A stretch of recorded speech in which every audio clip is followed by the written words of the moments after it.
concept based learning. In this video lecture, we will discuss about the odontogenic tumors. The introduction and the classification will be dealt in this particular lesson. Okay. So, what are odontogenic tumors? Odontogenic tumors are nothing but a group of heterogeneous tumors. Heterogeneous because the various odontogenic tumors that we see, the biological behavior of those tumors are different. The tissues that they are derived from are different. Okay. And the clinical presentation also are little different from each other. So that is why it is a group of heterogeneous tumors, and they range from a normal or a non-neoplastic proliferation or a hamartomatous proliferation to malignant tumors which have metastatic capabilities. Okay, so there is a wide range of these odontogenic tumors. So now coming to the histogenesis of these tumors. Mainly the odontogenic tumors arise from the structures which we have learned in the development of tooth. Okay. So here, as the name itself suggests, odontogenic. Genic means forming. Okay. And odonto is nothing but tooth.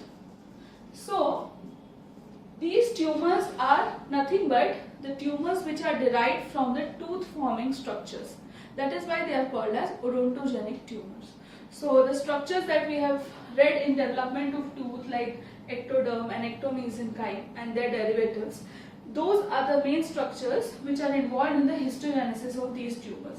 Okay. For those who want to refresh their memory about those structures, you can watch my video on the same topic. The link is given in the description below.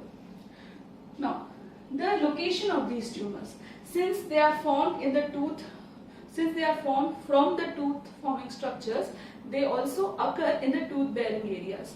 So they are found in the jaw bones, while some tumors have extraosseous variants also, which are found in the gingiva. Okay. Now, to understand these tumors, it is very important to understand the histogenesis of these tumors. Okay. Now these tumors, although they arise from the structures which are involved in the development of tooth, they can be generated at any stage in an individual's life. Okay, because the remnants are present for life in jaw bones and gingiva. Now, to correctly diagnose odontogenic tumors, it is very important to correlate the histopathology along with the clinical features and the epidemiological features like the gender or the location of the tumors. Okay. So these three characteristics or features of the tumors will help you arrive at a correct diagnosis. So in this lecture, we will see the introduction and classification as I have told you, and in the following lectures that I will be giving on odontogenic tumors, we will see a thorough insight into these tumors. Okay, all the histopathology, clinical features, epidemiological features, everything. So now let us move on to the classification of odontogenic tumors. The classification for odontogenic tumors is given by WHO. Now WHO, every 10 years they revise this classification, but this is the 2005 classification. There has been recent classification which has come in 2017. It is a much more simpler classification. Okay, but here I am going to discuss this 2005 classification because most of the textbooks still follow this. Okay, so depending on the biological behavior of odontogenic tumors, they have classified primarily into benign and malignant. Okay, now coming to the benign tumors, they are classified, as you can see, the red color text that is there, it is a subheading under the benign tumors. So they are classified depending on the tissue that the tumor is arising from. Okay, so as I just told in my previous segment in introduction, that the tissues which are involved in the histogenesis of odontogenic tumors are primarily the same structures which are involved in the development of tooth. So a lot of terms that you will come across here will be same as we have seen in the development of tooth. Okay, So the first one is the odontogenic epithelium with mature fibrous stroma, but the odontogenic ectomesenchyme is not found.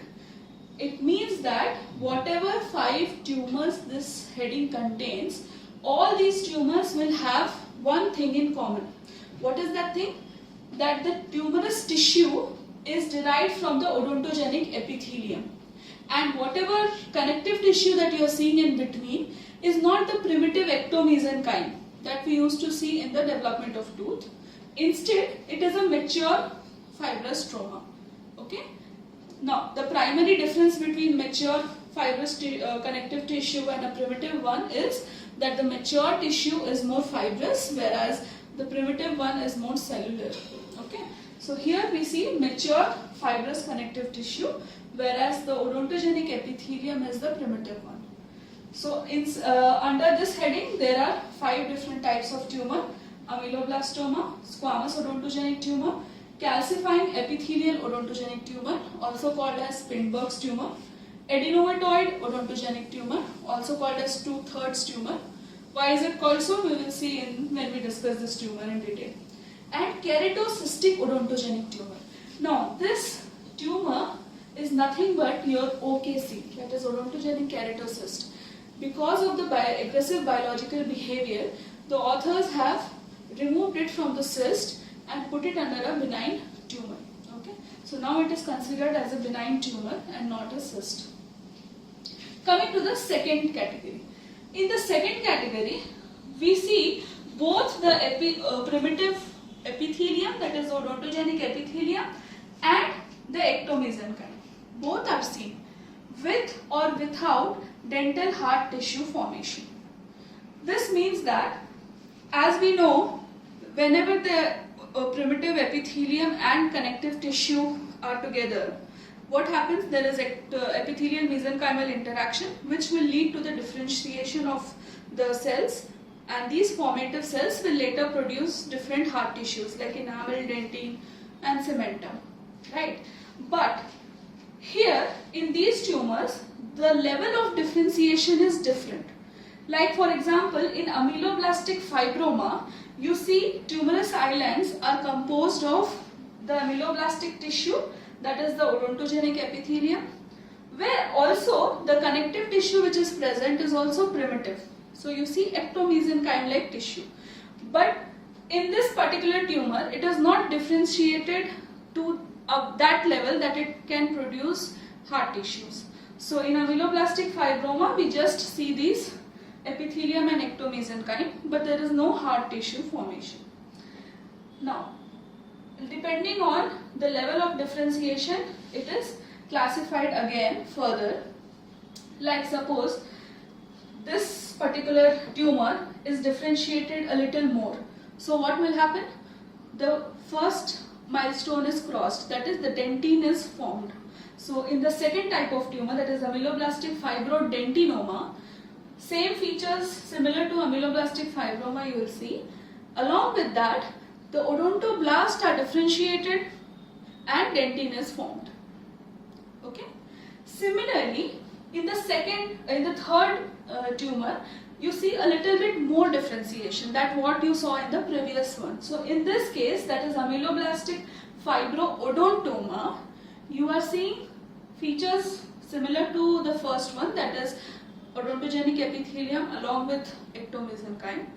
Along with that, both the dentine odontoblast have differentiated and also the ameloblast has differentiated. So you are going to see enamel, dentine and probably the pulp also. So a whole tooth-like structure is also seen along with these islands. So that is why it is called as ameloblastic fibroodontoma. Odonto means tooth. Next is complex odontoma and compound odontoma.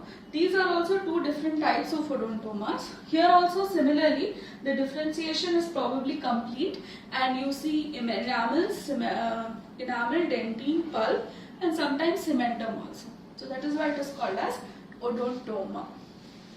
Next is odontoameloblastoma, calcifying cystic odontogenic tumor and dentinogenic ghost cell tumor. Okay. Now, coming to the third category.